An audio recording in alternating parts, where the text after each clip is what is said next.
Rovers kick off their campaign up against EFL Championship opponents West Bromwich Albion this weekend over at the Hawthorns, and we've already seen my take on what's going to happen this coming campaign. But what about the opposition? What do the West Brom fans think? Well, today we're going to find out.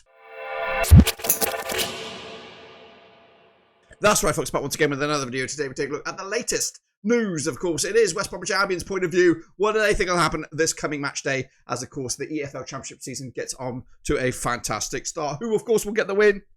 Who, of course, will walk away with nothing? Well, we'll tell you in just 1 second. Big shout out to the members, big shout out to the patrons. You know who you are. And again, if you're new, wherever you've been, smash your subscribe. You want some show for Blackburn Rovers Championship World Football. We're going to all hear under one Rooski. That's right. Of course, earlier today, I chatted with a West Bromwich Albion fan, and we talked all things Blackburn Rovers, all things West Bromwich Albion, and of course, we're going to get his intake in just 1 second. In fact, sit tight, hold on, let's bring him on. Joined by Dan. Dan is a West Bromwich Albion fan. How are you, Dan? How has pre-season been?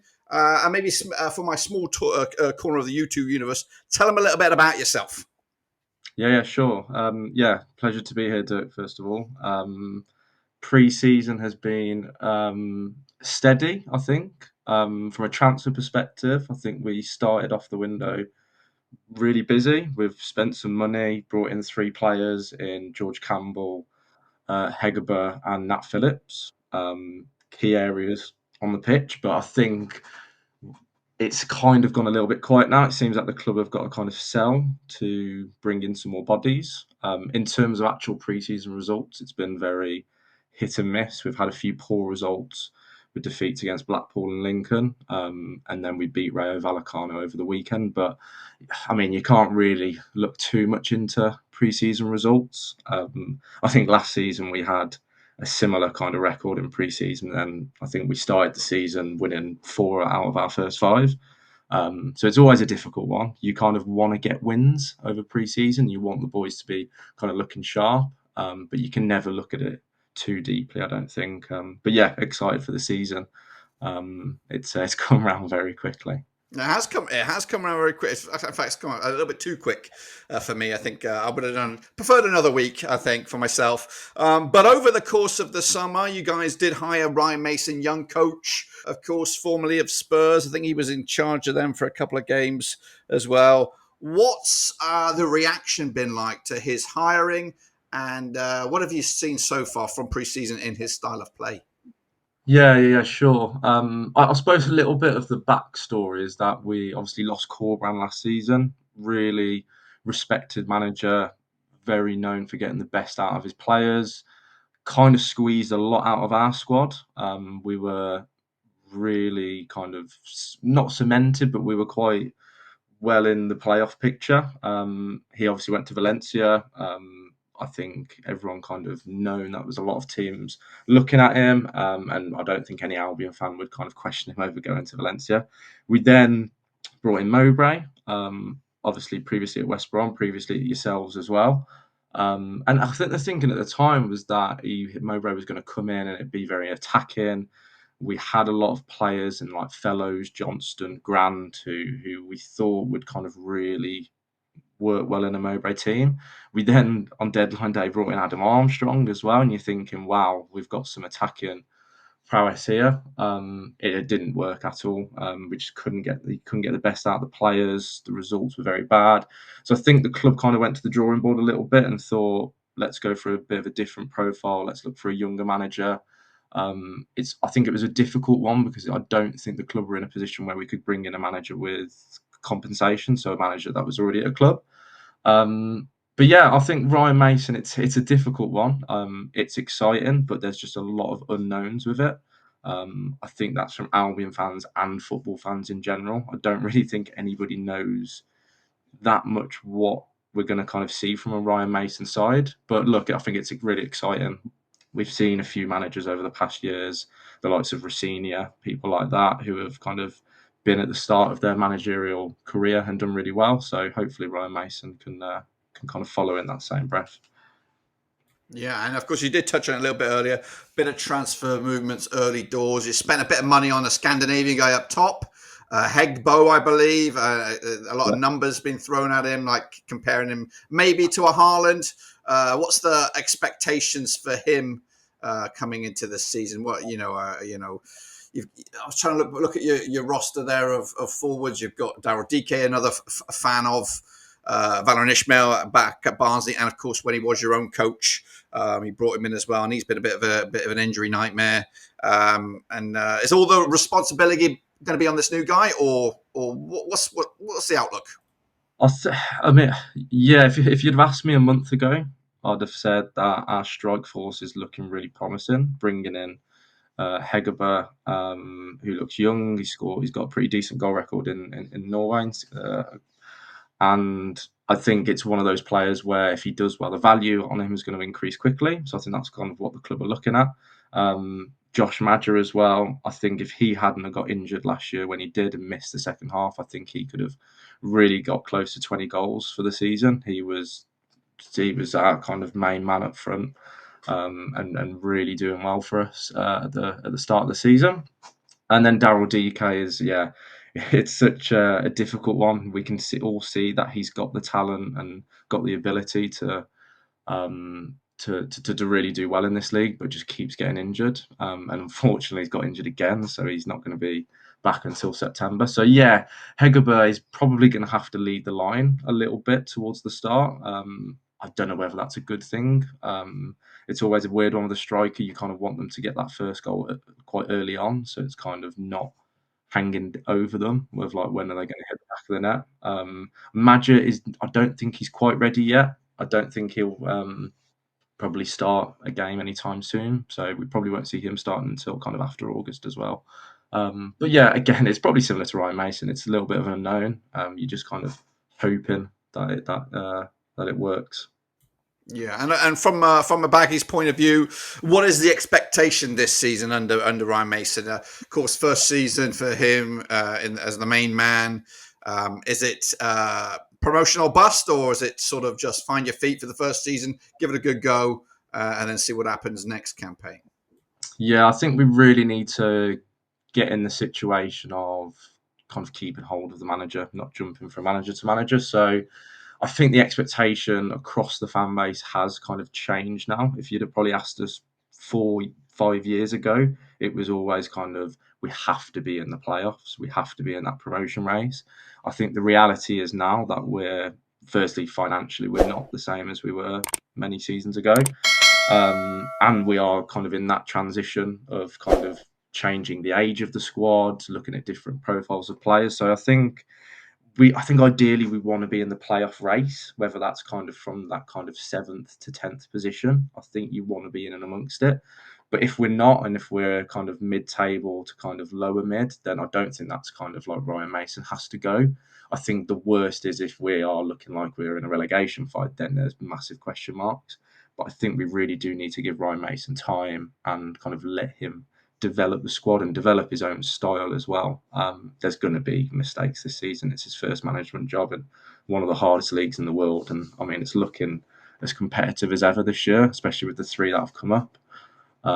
So yeah, I wouldn't be like, if we're not in that playoff hunt, then he's got to go. I think we just need to just develop as a squad. Now, what was the story with Big Val in his days at the Hawthorns? Do you have good memories with him, or was it just the wrong time for him to come in? Because I think there was a lot of expectation at that season for them to bounce back, for the Baggies to bounce back, and what do you have fond memories of it, or was the football dire? What's your take? Yeah, it's actually quite a strange one. So he came in just as we got relegated from the Premier League. There was a few outgoings, most notably Mateus Pereira left. So we knew the kind of squad was going to kind of change quite a bit. He came in, brought in Alex Mowat, who had been at Barnsley with him as well. He kind of came in with this style and this philosophy of like high press. We're going to play quickly, whether that's kind of direct or through the lines. It's going to be kind of high intense, and if the players don't hit those numbers, they're not going to suit my style, kind of thing. And the first, I think we went unbeaten in the first 10 games. I think it was something crazy like our best ever start to a season in 100 years. At that time, you're thinking, wow, this team's really playing. He's getting the best out of all the players. And then I don't know if it was just teams found us out, or the players just weren't, I don't know, suited to the style of play. Didn't like what they were doing. Once the results started to turn, there just wasn't any plan B. He seemed quite stubborn in the way he was setting up, and that was going to be it. And ultimately, it kind of got to the point where, when the results were bad, the style of play was just kind of unbearable, and it kind of, I just think the fans kind of turned on him. And I think at the time, rightly so, we were a club at the time which needed to be kind of at the upper end of the table. And yeah, he probably did rightly get the sack in the end. So it was quite a mixed one. It started really well, but it kind of went bad very quickly. Um, but yeah, and I mean, it seems that when he moved to you guys as well last season, you kind of seemed to kind of start slow with him, and then kind of had a burst near the end, and very nearly got into the playoffs.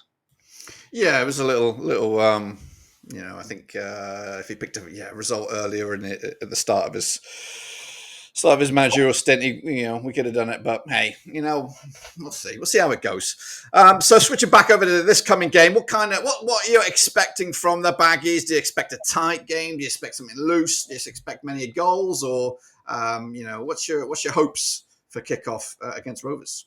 Yeah, I think it'll be a close one. I don't think it will. I don't think it will be like we're playing at the Hawthorns. We can expect to win 3-4 nil. I don't think it'll be that type of game. I don't think there's that many in the Championship this season, to be honest.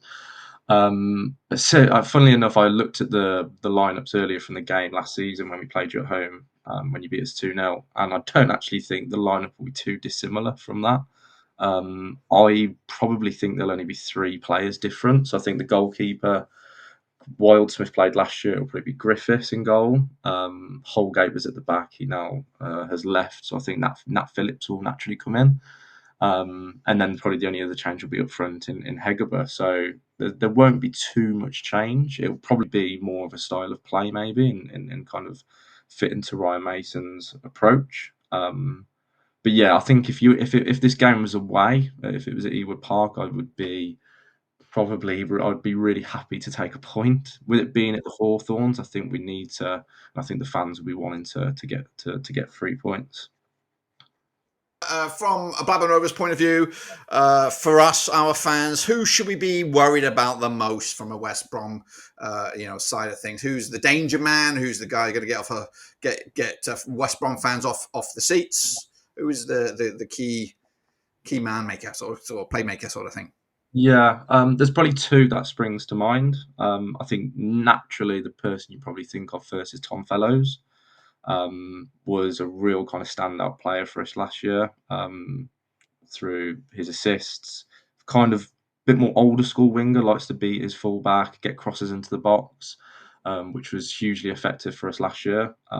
There is a few murmurs that he might be going. I heard Southampton, like as of kind of this recording, it looks like Southampton are kind of speaking to him and speaking to the club. Whether or not that happens, I think it kind of works well for the club in both angles. But yeah, if he stays, then that's massive for us, and he's definitely a danger man. The other one I would say, and we're really excited for this season, is Isaac Price. So we brought him in January. He looks to be a real kind of promising player, and I think he'll improve a lot this season. And I think he'll be very effective in the final third for us this season. Now you kind of glossed over your starting 11, and I'll roll with that. But if I could push you for a score prediction for yourself, what do you think is going to happen this coming opening game of the season? Yeah, I think, like I said, I think it will be a close one. I've got to back my boys, so I'll go a 2-1 West Brom win. I think typically, and it was quite similar to us last year. I think the first goal affects us a lot. So if we can get the first goal, it being a home game, I'm confident we can get a win. But if Blackburn do get ahead, then it would be interesting to see what Ryan Mason as a manager has got about him to kind of change the game. Yeah, good call. And finally, where will West Brom finish at the end of the season? Go for it. Yeah, I'm going to be a realist, and I'm going to be realistic. I think for me, I just want us to be in and around that playoff picture. I think as of yet, if you look at the kind of squads that everyone has got, I'd probably have us just outside it. So around, I'd probably say about eighth. Eighth. All right, okay. Appreciate that. Thanks for your time, of course, and good luck after Saturday. And hopefully you have a miserable first game of the season, but after that, and then hopefully we can beat the other Midlands team there, Birmingham, the following weekend. So hopefully we'll do the double over the sort of the blue side of the Midlands there. Anyway, I appreciate it. I'm going to appreciate that, Dan. Of course, if you want to get more on the game, make sure you subscribe, smash the like wherever you are in the world. We've got non-stop shop coverage all the way through to kickoff and beyond, of course. We've got the watch along this coming weekend. We've got a late night fan call coming at you Friday night. Make sure you do that. And hopefully we'll have a vlog coming at you very, very soon. But that is it. Make sure you subscribe, smash the like wherever you are in the world. Of course, we'll be back for previewing the Cup game right around the corner. And of course, looking forward to the other side of Birmingham. It is Birmingham City next weekend. Until then, though, I'll see you soon. When I return, I'm done.